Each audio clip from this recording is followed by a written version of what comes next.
Episode 84, The Truth of Trading channel. The thoughts I had today, a slightly interesting subject, especially for those of you, my friends, who have done a little dabbling in the fine art of using drawing on a chart and using your artistic skills to help you with your analysis on charting setups and patterns and trend lines, things like that.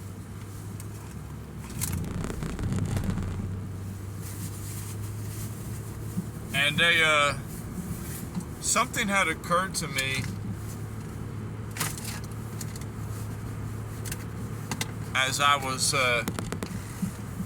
had a little time the past couple days. Sorry, I don't know why I'm speaking so slow. I had a little time the past couple days, and I was working on some of my artistic skills, on helping me come up with confluence on what the market might be trying to do, or what kind of trap / setup the market might try to make. And I was giving my trend line game some extra work, and always had difficulty with trend lines because it always seems to be changing, and that was kind of the subject that I had in today for today's thought. Is when you get on YouTube and you look up trend line trading, trend line strategy, how can I trade just using trend lines? And there's a few people out there that they be making bank off of trend line trading. But it's as with every other style of trading. There is more to it than simply just drawing a line from here to here. And then say, okay, if it's below here, I go short. If it's above here, I go long. They make it seem that simple, but it's not. Because, for one, the difficulty is identifying the trend. Identifying what is the right trend line. And identifying what is a proper pivot point and what is not. That is why, to me, ultimately, the real telltale sign of anything is the market structure, the basic market structure, because that tells you what you need to know as far as the game plan on who just got hit.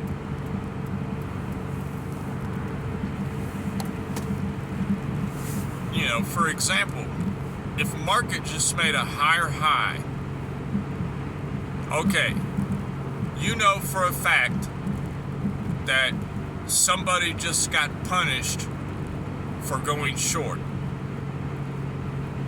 And the assessment is up to you on whether to decide whether enough pain was caused for them to now turn and say, okay, now we're going to attack everybody that's been going long on this asset. Does that make sense? And market structure really shows more, to me, that behavior on whether enough damage is done or not. Because usually, when the final kill is made, the move is going to be pretty quick to get out of there. It's going to be a hit and run. If they're trying to take out people that are going long, they're going to do some quick wicks down and then bring it right back up. Because they don't want to hang out down there long to give you, the retail trader, an opportunity to go long at other people's pain. Because that's how dog-eat-dog trading is. You can only capitalize off of other people's pain. I mean, that's pretty much how it is. And on the subject of the trend line trading, you have to watch how you're drawing your trend lines. And I was really focusing in on, honing some of my trend line game this past few days. I had a little time off of my work due to bad weather.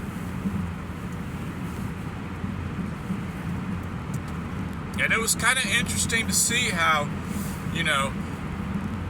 certain styles of trend lines, they hold up, and other styles are just like way off, And it's kind of interesting to look at my chart now and say, oh, okay, well, look at this, that was wrong, But then you look at this other one and you're like, oh, that was right on. And oftentimes it's the setup that seems a little ridiculous that's going to be the one to play out. And this is why I have, slowly veered myself off of being so honed in on technicals as I used to be. And the technicals is just a tool in my belt. The main weapon I have is my mind in trading. And as should be yours if you want to start making money from trading. Because your mind really can tell you the behavior in the market.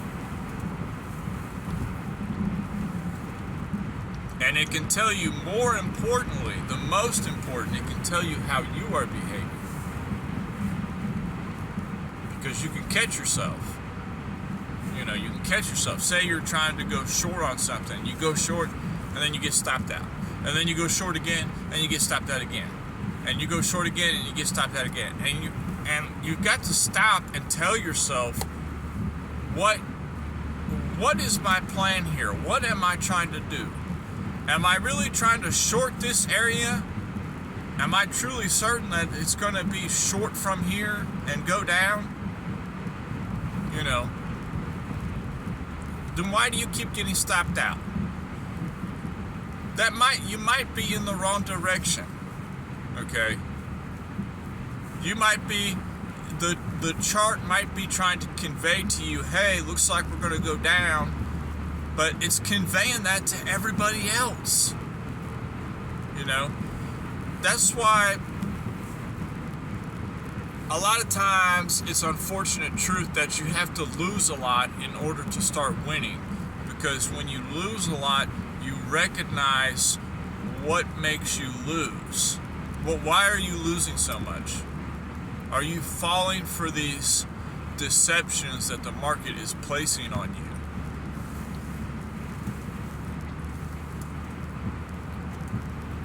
And you have to have conviction too. I know this is a rant, but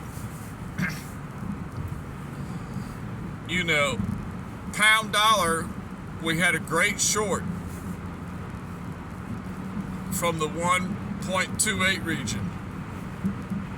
And it's gone down to the 126.000. It's retraced back up to the 127.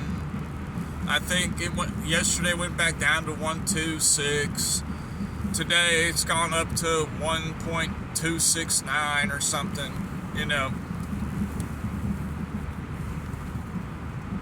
It's just playing around right now. But the story I have about pound dollar, this is another story, a separate subject, but it's important because it relates on the stop placement. Okay. when you're right in a trade, but you get stopped out, it's very frustrating. But that's how it can be sometimes. We had set up a limit order at 1.26200 to go long on pound dollar for a scalp long. Our stop was 1.26050. This was yesterday. I remember this specifically. So I had to count it into, okay, don't have the stop at 1.26190. You know, that's too close. That's too close of a stop. You know, give it some breathing room. So I gave it a little bit of breathing room. I did the right thing. I dropped it down. You know, I had it down there. And it went in my favor for a little bit. And then it kind of was playing around my entry area all night last night. And this morning while I was at work, I seen that it had dropped down. During the Euro session, it had dropped down to 1.26010.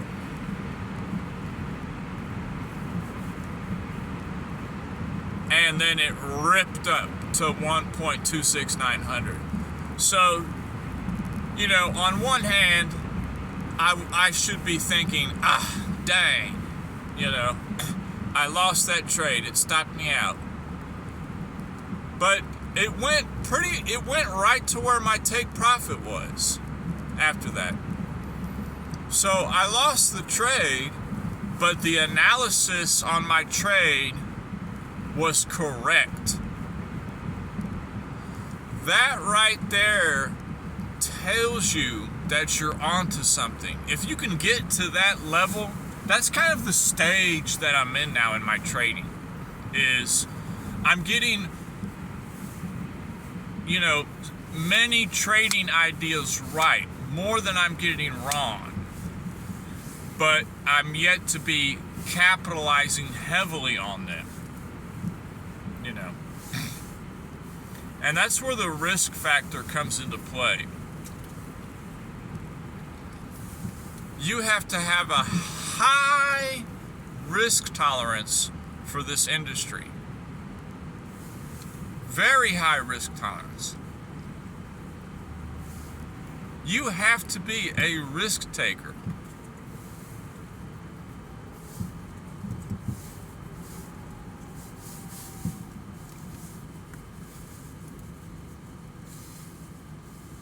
A calculated risk taker to the highest degree. And I'm always looking to minimize my risk, because personally I know that I'm going to be in this for the long haul.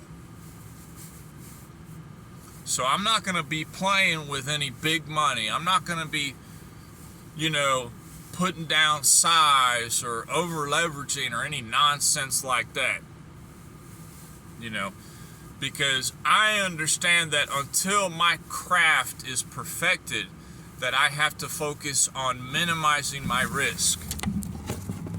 But on the other hand, I understand the risk tolerance aspect of it.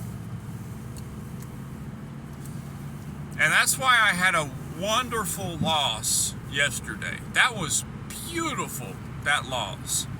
I mean, you could not lose any better than that. You just can't.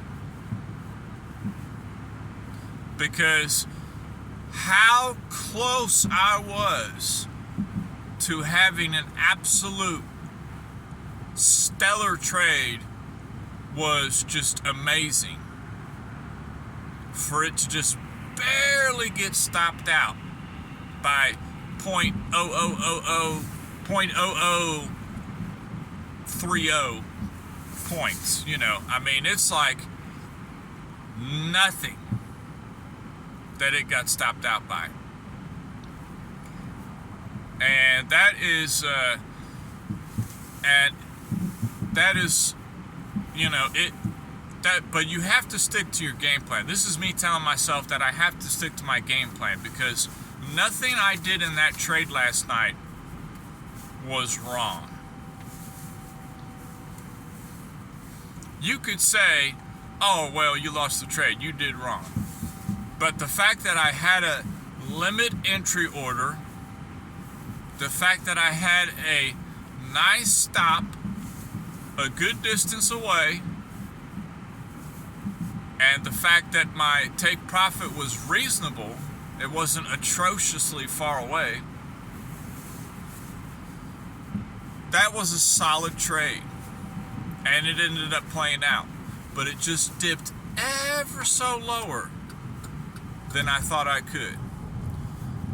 So, what is that going to make me do? Is that going to make me think, oh, well, next time I set up a trade, I'm gonna make sure I put my stop way far away? No, don't do that. The moment you do that is the time that you do that, I'm telling you, the time that you end up putting your stop way freaking out there because you think that, man, I'm going to give this trade room to breathe. Man, don't give it the whole room. It's going to suck out all the air, because the one time you do that is the one time that you are dead wrong on the direction of the market. So that is kind of my message of the day. Stick to your style. Give your trade room to breathe, but don't give it the whole room. Because if you just say, last trade I got stopped out, this trade I am not going to get stopped out. I am going to be emotional about this. I'm going to make sure my stop is so far away. Matter of fact, forget that. I'm going to go commando. I'm not even going to use a stop. Wide open, baby. I'm going to throw it all out there. That is the moment you will be dead wrong in the direction, and you will get burned. Not only will you get stopped out, if you had gone commando and you're over leveraging your position, you will get liquidated, my friend. You will get liquidated.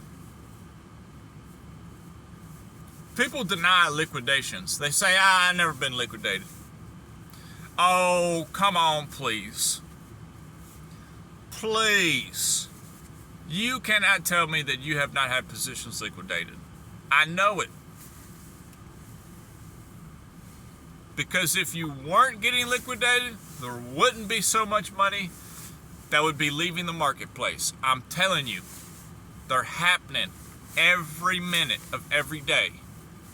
People are losing money because they're being emotional. So, congrats on me for one of the best losses I have ever had in my trading career. And I have it saved on my chart. It's beautiful.